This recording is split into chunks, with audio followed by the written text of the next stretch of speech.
한번 따라합시다. 미래를 기대한다면 지금 변화하라. 아주 제목이 거창하죠.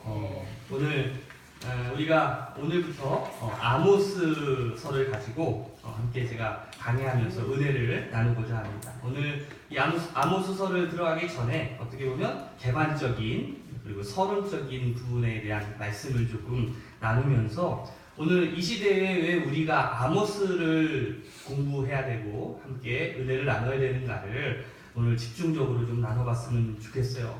이 아모스라고 하는 선지자는요, BC, 주님께서 오시기 전에 760년경에 활동했던 선지자입니다. 그러니까 시대적인 배경이 여기 이스라엘 백성들이 이제 다윗 때에 통일이 되잖아요. 그래서 이제 사울, 다윗, 그 다음에 다윗의 아들 솔로몬. 그 솔로몬 때 나라가 북이스라엘과 남유다로 갈라지게 됩니다. 그 이후로 이제 북이스라엘은 또 북이스라엘의 왕들이 계속 진행되고 또 남유다도 왕들이 계속 진행이 되죠. 이 북이스라엘이 여로보암 2세 때 그리고 남유다 왕에는 우시야 왕이 있었던 시기에 활동했던, 그러니까 이 북이스라엘의 13번째 왕이었던 여로보암 2세 그리고 남유다의 12번째 왕이었던 이 우시야 시대에 활동했던 선지자가 바로 이 아모스 선지자예요. 그러면 아모스가 북이스라엘에서 활동했을까요? 남유다에서 활동했을까요? 자, 아모스는요 남유다의 사람입니다. 그럼에도 불구하고 이 아모스는 북이스라엘에서 활동했던 선지자예요. 참 특이하죠? 남유다에서 태어났는데 활동은 북이스라엘에서 활동했던 선지자예요. 여러분들 혹시 그 사랑의 선지자라고 별명이 붙은 호세아를 아십니까? 이 호세아가 이제 그 북이스라엘에서 활동했던 선지자인데 이 아모스가 호세아와 함께 활동했던 선지자고요. 그 당시 남유다에서 활동했던 선지자가 누구냐면 그 유명한 이사야 선지자. 그 이사야 선지자가 이 남유다에서 활동했을 때 북이스라엘에는 호세아와 아모스 선지자가 활동을 했던 상황입니다. 아모스는요 농부였어요. 그리고 목자였어요. 그런 아모스를 하나님께서 이제 컨택하셔서 부르시고 하나님의 명령을 주시는 거예요. 그 명령이 뭐냐면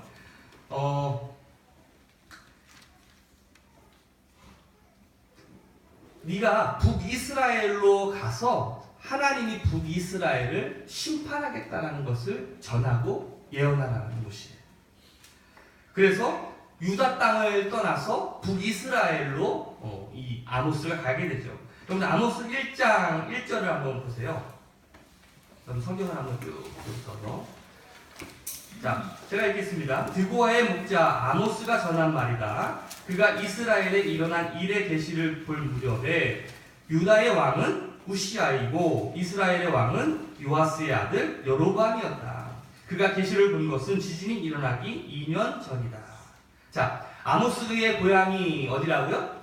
자, 드고아라고 하는 지역입니다. 이 드고아라고 하는 지역은 여러분 베들레헴 아시죠? 베들레헴 하면 뭐가 생각납니까? 예수님이 태어난 그 말구유가 생각나시잖아요. 자, 이 베들레헴에서 남동쪽으로 쭉 내려가면 뭐가 있냐면 사해, 여매라고 부르죠. 사해가 있어요. 자, 그 근처에 있는 작은 도시가 드고아예요. 여기 조그맣게 표시가 되어 있어가지고 제가 일부러 크게 표시를 해놨죠. 자, 드고아, 지금 저기 보라색으로 되어 있는 지역은 남유다 지역이고요. 그리고 그 위에 초록색으로 되어 있는 지역은 북이스라엘의 지역입니다.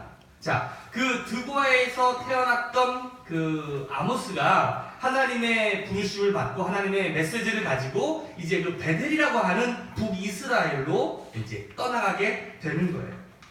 자, 정리를 하면 이거예요. 자, 아모스는 누구냐면, 자, 이름의 뜻은 무거운 짐을 지고 있는 사람이다 라고 표현하고 있어요. 네, 무거운 짐이 뭘까? 그건 그 메시지에 대한 중요성이라고 저는 생각이 드는데, 하나님이 북이스라엘에 대한 그 심판에 대한 그 중요한 무게를 가지고 이제 그 남유다에서 북이스라엘, 그 베델로 떠나가는 그 사명을 감당하기 위해 가는 그 아모스의 모습을 볼 수가 있고, 자, 출신은 어디라고요? 드고아, 출신의 농부이자 바로 목자였다라는 거.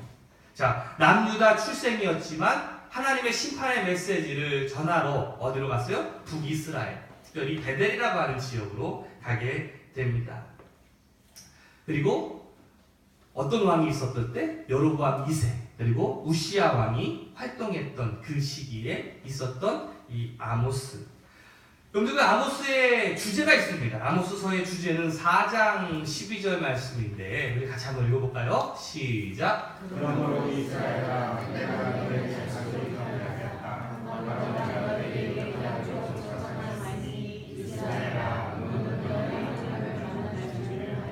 아멘. 그러므로 이스라엘아, 내가 너에게 다시 그렇게 하겠다. 그렇게 하겠다. 바로 내가 너에게 이렇게 하기로 작정하였으니까 심판에 대한 이야기예요. 내가 너희를 심판하겠다. 심판하겠다. 내가 그렇게 하겠다. 이스라엘아, 너는 너의 하나님을 만날 준비를 하여라. 이게 어떤 거냐면 마치 이겁니다. 우리 자녀들이 막 사고를 쳐요. 막 특히 이제 자녀들이 어떤 때 더 사고를 많이 치냐면 집에서 막 손님이 올 때 막, 그렇죠? 손님이 오면 막 엄마가 함부로 못하니까 그냥 난리는 피웁니다. 엄마, 이것 좀 해주세요. 돈 좀 주세요. 장난을 더 심하게 치죠. 그러면 엄마가 딱 이 한마디 합니다. 뭐예요? 끝난 거자. 끝난 거자. 그렇죠? 그 얘기야. 하나님께서 지금 이스라엘을 향해서 이런 이야기하고 그래요. 야, 너 끝난 거자. 다시 말하면 쉽게 말하면 정신 차려라. 정신 차려라. 이제 하나님의 심판과 하나님의 불이 너희들에게 임하게 되니까 너희들은 정신 차려라는 것이죠. 우리 옆 사람한테 한번 이렇게 인사해 봅시다. 정신 차리세요. 정신 차리세요. 한번 손 한번 다 잡아보시면서 다시 한번 이렇게 정신 차리고 삽시다. 정신 차리고 삽시다. 그 망하는 회사의 특징이 있다고 하더라고요. 망하는 회사의 특징. 보통 어떤 워크아웃 같은 그러한 개인 회색에 들어가는 그러한 회사의 특징을 보면 은행이나 신용평가 기관에서 망하는 기업의 특징들을 이제 조사했더라고요. 하도 그런 회사들이 많으니까 굉장히 많이 있어요. 그 중에 대표적인 이제 7가지의 모습이 뭐냐면, 첫 번째가 화장실이 지저분하다. 그럼 잘 생각을 해보세요. 어떤가? 두 번째는 불친절하대요. 세 번째로는 그 산하로 위계 질서가 없는 거예요. 네 번째로는 회의 시간이 길어요. 뭐만 하면 회의하자. 회의만 하면은 그냥 이 사람 저 사람 막 그냥 완전히 배가 산으로 가는지 강으로 가는지 바다로 가는지 알 수 없을 정도로. 다섯 번째, 깨진 유리창을 방치한다. 이거는 여러분 나중에 제가 한번 설명해 볼 필요가 있을 것 같은데, 여러분 깨진 유리창 법칙이라는 거 아십니까? 한번 제가 일일이 시간을 다 얘기해서 설명할 수는 없고, 오늘 꼭 집에 가실 때 깨진 유리창의 법칙이라는 것을 한번 인터넷에 검색을 해보세요. 그럼 거기에 대한 굉장히 중요한 소스를 우리가 얻을 수 있어요. 다시 말하면 뭐냐면 깨진 유리창과 깨지지 않은 유리창이 있을 때 사람들은 어떻게 하느냐, 그 깨진 유리창 쪽에 더 쓰레기를 더 버리고 그리고 더 그 유리창을 깬다라는 거예요. 이게 사람의 심리라는 것이지.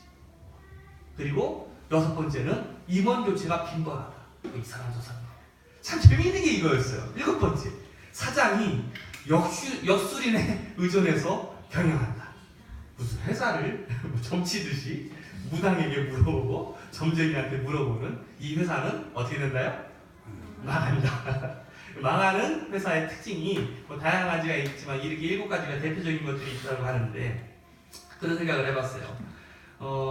제가 전에 한번 급하게 돈을 좀 쓸 일이 있어가지고 이제 카드 회사에다 전화를 해가지고 돈 좀 빌립시다.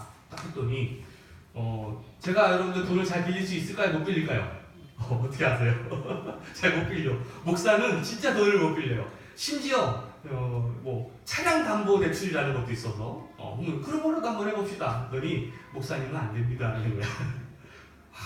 참 우울했어요. 어쨌든 간에 자, 신용회사 내에서도 신용카드 회사 내에서도 내부적으로 개인 신용불량자를 예측하는 그 개인 신용불량 판별법이 있대. 그러니까 망하는 회사의 공통된 특징뿐만 아니라 망하는 사람의 특징도 있다라는 거예요. 그럼 옆에 사람들 잘 보세요. 이 사람이 망할 사람인가 안 망할 사람인가 한번 쭉 보세요. 자, 아주 마찬가지입니다. 지금 회사에 망하는 모습이나 개인이 망하는 모습이나 별반 차이는 없어요. 이런 자기를 관리를 하지 못하는 신용불량자는요, 언행에서부터 사고방식에 이르기까지 남다른 특징이 있다는 것을 알려주는 거죠. 그러니까 이 사람은 되는 사람이다, 안 되는 사람이다, 되는 회사다, 안 되는 회사라는 것이 그 모습 속에서 나타난다는 것이에요. 자, 이런 모든 접근과 예측의 공통점은 그냥 이거 하나입니다. 지금을 보면 나중을 알 수 있다는 거예요. 공감하십니까? 지금 여러분들의 지금의 모습을 보면 미래를 볼 수 있다는 거죠. 그러니까 지금 걸어가는 그 발걸음만 봐도 그 사람이 가야 할 곳을 아는 사람인지 아니면 방황하는 사람인지를 알 수 있다는 거예요. 그렇다. 여러분들 스스로 나의 모습을 한번 생각을 해보세요. 지금의 내 모습이 미래의 내 모습일 수도 있겠구나. 제가 그때 옛날에 중학교 1학년 때, 제가 아니라 우리 교회 청년 두 학생이, 지금은 20살이 훌쩍 넘었는데, 그때 저희 집에 딱 왔을 때 제가 첫 번째 했던 얘기가 하나가 있어요. 근데 중간고사를 앞두고 공부하겠다고 우리 집에 딱 왔었는데, 그때 김모군과 이모군을 딱 앉혀놓고서 제가 그 얘기를 했어요. 야, 너의 중학교 첫 성적이 고등학교 마지막 성적이랑 똑같다. 제가 그 얘기를 딱 했어요. 맞냐? 여러분들 한번 생각해 보세요. 여러분들 중학교 때 1학년 때의 성적과 고등학교 나중에의 성적이 그렇게 큰 차이가 있던가요? 큰 차이가 있으려면 그 중간에 어떤 분명히 중요한 계기가 있어. 그게 계기가 좋으면 정말 좋겠죠. 대다수 10명 중에 7명은 계기가 좋은 쪽으로 바뀌는 게 아니라 안 좋은 쪽으로 바뀝니다. 대표적인 사람이 누구냐면 바로 저였어요. 제가 초등학교 때까지만 해도 줄곧 반장, 부반장 빼놓지 않고 했고, 우리 학교 선생님은 그 자기 딸도 와가지고 공부를 가르치라고 할 정도로 아주 탁월했던 사람이었어요. 근데 중학교 1학년 때부터 시작해서 사람 친구를 잘 만나야 된다고 갑자기 그때부터 시작됐던 역사가 중학교 2학년 때 Y는 AX 플러스 B 2차 방정식 때 그때 무너지기 시작했어요. 그때 수학 선생님이 했던 말을 아직도 잊지 않고 있어요. 김민정 선생님. 그래서 제가 선생님을 좋아하는 이유가 그거야. 그때 그 선생님이 저한테 했던 말, 목사 아들이 공부를 이렇게 못해서 되겠냐. 충격이었어. 저는 보통 그 말을 하면 어떤 식으로 바뀌어야 돼요? 그치. 목사 아들이 공부 못해서 안 되지. 모범이 되어야지. 그쵸? 여러분들, 목사 아들이 공부를 잘해야 돼요? 보살 아들이 공부를 잘해야 돼요?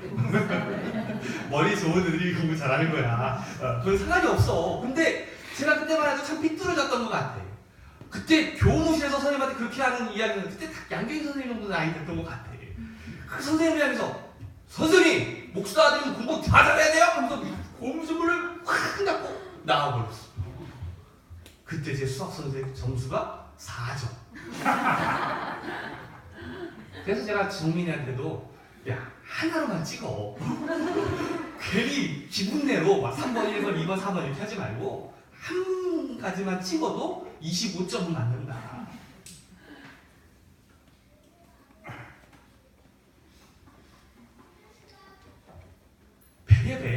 그 사람의 지금의 모습을 보면 나중을 알 수 있습니다. 그런데 그 지금의 모습을 변화시키기가 너무 쉬울까요? 어려울까요? 어려워요. 굉장히 어렵고 거기에는 계기가 있어야 되고요. 거기에는 나의 노력도 있어야 되고 거기에는 어떤 보이지 않는 힘에 대한 힘도 분명히 작용해야 됩니다. 우리가 영광스러운 미래, 다시 말하면 미래에 대한 기대가 있다면 지금 나의 모습을 정확히 바라볼 필요가 있어요. 여러분들 미래에 대한 기대가 있습니까? 미래에 좀 좋았으면 하는 바람이 있습니까? 이건 누구나 마찬가지죠. 미래에 잘 됐으면 좋겠고 미래에 대한 그런 열망과 기대와 또 희망이 우리 가운데 있어요. 그런데 여러분들 그 미래에 기대가 있다면 그 미래에 가서 봅시다라는 것이 아니라 그래 내가 나중에 분명히 로또 복권 돼가지고 내 인생 한 방에 역정될 거야. 이런 허망한 꿈을 꾸지 말고 미래를 기대하시면 지금 변화돼야 됩니다. 미래는 지금의 결과물일 뿐이에요. 우리 선배 목사님이 저한테 그런 얘기를 했어요. 야, 김 목사, 너 맨날 젊은 게 아니야. 제가 뭐 이래봐도 막 날라다니잖아요. 아니에요? 운동할 때 날라다니고 제가 막 뭐 운동 못하는 것도 없고 막 그런데 어느 순간부터 이제 운동이 안 되고 체력이 안 되고 막 다리 막 쥐가 나는 거야. 그때 그 목사님이 저한테 했던 말이 있어요. 선배 목사님이 야, 김 목사, 너 지금 운동을 꾸준히 열심히 해야 돼. 근력 운동도 해야 되고 유산소 운동도 꾸준히 해야 돼. 지금 네가 지금 써먹으려고 하는 게 아니라 50대 가서 지금 50대에 내가 그 건강을 유지하려면 운동을 언제 해야 되는 거예요? 40대에 운동을 해야 되는 거예요. 내가 60대 가서 건강을 유지하려면 운동을 언제 하는 거예요? 50대 가서 운동을 하는 거라는 거예요. 그 말에 제가 전적으로 공감하고 있습니다. 내가 지금 운동하는 것은 지금 당장을 위해서 하는 게 아니라 10년 후를 바라보면서 운동을 하는 거구나. 다시 말하면 우리가 미래를 변화시키기를 원한다면 지금의 생각과 행동을 변화시키는 데부터 우리가 찾아야 된다는 것입니다. 우선 지금 내 생각이 변해야 돼요. 자조론의 저자인 그 사무엘 스마이스는 이런 말을 합니다. 여러분 아마 많이 들어보셨던 말일 거예요. 생각을 심으면 행동을 거두고 행동을 심으면 습관을 거두고 습관을 심으면 성품을 거두고 성품을 심으면 운명을 거둔다라는 이 유명한 말을 여러분들은 한 번쯤은 들어보셨을 것입니다. 운명을 만든 가장 처음의 시도가 뭡니까? 생각이라는 거예요. 생각. 지금의 생각이 미래를 결정한다는 것이죠. 그러니까 여러분들 지금 우리가 가지고 있는 이 생각을 그냥 허투루 쓰면 안 돼요. EQ 감성 지능을 발견한 그 하버드 대학교의 그 다니엘 골드먼이라고 하는 교수가 이렇게 이야기합니다. 왜 아이들이 늦게 배우는가? 지적인 자극이 없기 때문에 그렇다. 그러니까 무언가 계속해서 우리가 공부하고자 하고 알고자 하면 그때부터 성장하게 된다는 것이죠. 처음에 우리 교회 청소년 가운데 당구를 잘 못 치는 애가 있었어요. 운동신경은 참 좋은데 어느 순간부터 자극을 받기 시작한 거지. 당구장에 갔더니 그때부터 이게 네모난 것만 보면 이렇게 쓰리쿠션을 이렇게 쳐야 되겠다. 보이기만 하면 저건 저렇게 쳐야 되는데 계속해서 자극을 받기 시작하는 거야. 사람이 자극을 받으면 성장하게 되어 있어요. 처음에는 형들보다 한참 못 쳤던 그 녀석이 지금은 형들을 뛰어넘는 청소년이 되어 있어. 누구나 보는 얘기는 안 하겠지만 아무튼 왜요? 자극이 있기 때문에 그래요. 자극하면 거기에 대해서 관심을 갖고 관심을 가지면 거기에 대해서 끊임없이 배우고 성장하게 되어 있다는 거예요. 여러분들 지금 어떤 것에 대한 관심과 자극이 있습니까? 예레미야 6장 19절의 말씀을 보면 우리 같이 한번 읽어볼까요? 같이 있습니다. 시작. 땅아 너도 들어라. 내가 지금 이 백성에게 재앙을 내리리라. 그들이 이처럼 사악한 생각을 하였으니 이것은 그들이 받아 마땅한 벌이다. 그들이 나의 말을 귀담아 듣지 않으며 나의 율법도 무시하기 때문이다. 자, 이스라엘이 왜 망하게 되었어요? 잘못 생각했기 때문이에요. 오늘 우리는 어떤 생각을 하면서 살아가느냐? 여러분들 우리가 왜 아모스가 우리에게 중요하고 오늘을 살아가고 있는 우리에게 특별히 아모스가 주는 교훈이 뭐냐면 아모스는 계속해서 우리를 생각하게 만듭니다. 하나님의 택한 백성인 이스라엘 백성들이 왜 무너지게 되었는가?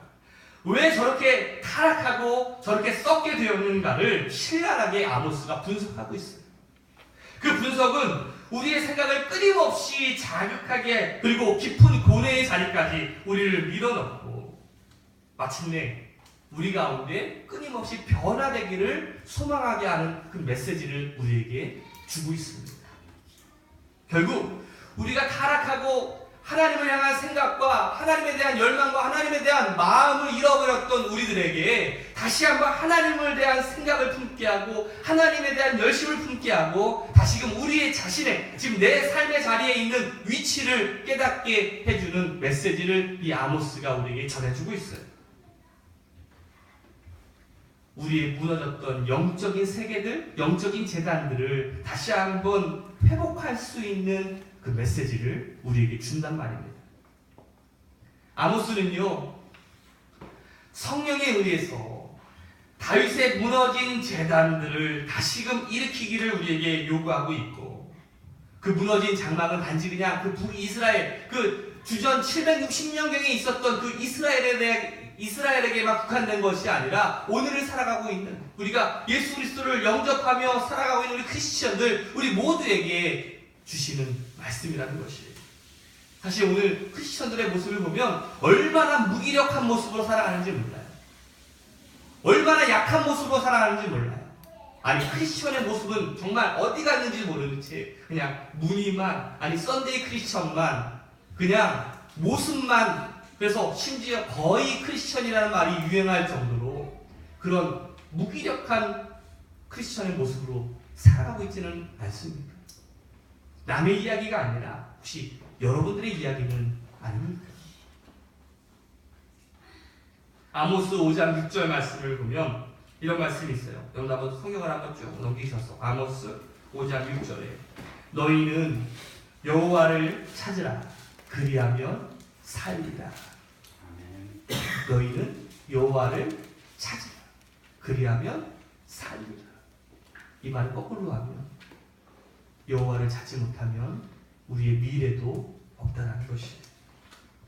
불안하고 암담한 현실에서 하나님의 복된 미래를 간절히 소망하는 자들이라면 지금 우리가 하나님을 찾는 일에 결단해야 되고 우리의 마음을 쏟아야 될 줄로 믿습니다. 말씀을 마치려고 하는데 제가 이 그림을 소개하고 이야기하려고 합니다. 전에 여러분들 일본의 광고 영상 가운데 혹시 그 큰 고래를 그리는 아이라는 그 공익 영상을 제가 한번 보여드렸던 적이 있죠? 기억나십니까? 또 어떤 아이가 막 계속 막 그냥 시커멓게만 도화지 전체에다가 그림을 시커멓게만 막 칠하는 거야. 그런데 많은 사람들이 걱정을 했어요. 얘 정신이 좀 이상한 거 아닌가? 왜 도화지에다 그림을 그리면 그냥 시커멓게만 칠하는가? 했더니 나중에 그 수많은 그림들을 다 모았더니 저기 큰 고래의 그림을 그려놨다는 것이죠. 제가 저 그림을 보면서 제가 문득 그런 생각을 한번 해봤어요. 하나님께서 우리를 향해서 분명히 어떤 목적과 어떤 계획이 분명히 있을 텐데 마치 창세기에 그 요셉의 이야기를 되짚어보면 그 요셉이 참 힘든 삶을 살지 않았습니까? 형제들한테 버림받고 죽을 위험에 빠지기도 하고 모함에 빠지기도 하고 어떤 감옥에 갇히기도 하고 좀 억울한 누명도 쓰기도 하고 어느 누구도 자기를 알아주지도 않았을 때 참 보면 요셉은 한 번도 원망하거나 불평하지 않았어요.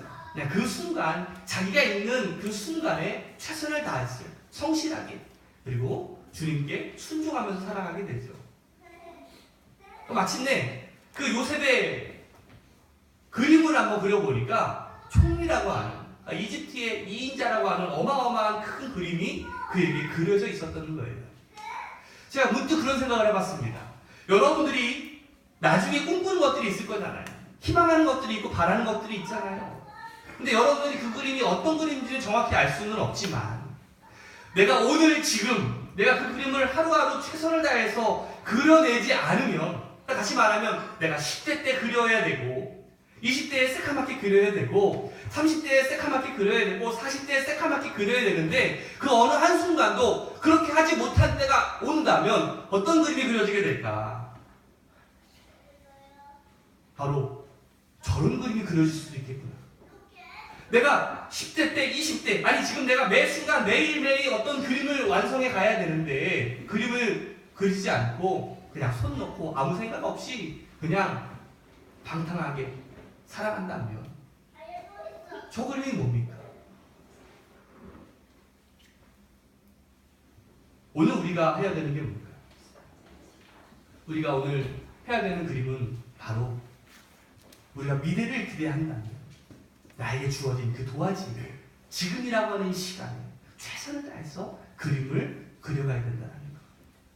저는 오늘 새로운학교 성도들 여러분들 모습이 미래에 대한 꿈을 가지고 있고 미래에 대한 기대가 있다면 오늘 여러분들에게 주어진 지금 최선을 다해서 여러분들에게 주어진 하나님의 삶을 또 하나님이 원하시는 삶을 살아갈 수 있는 믿음의 사람들이 되시기를 주님의 이름으로 축복합니다. 아멘. 이 시간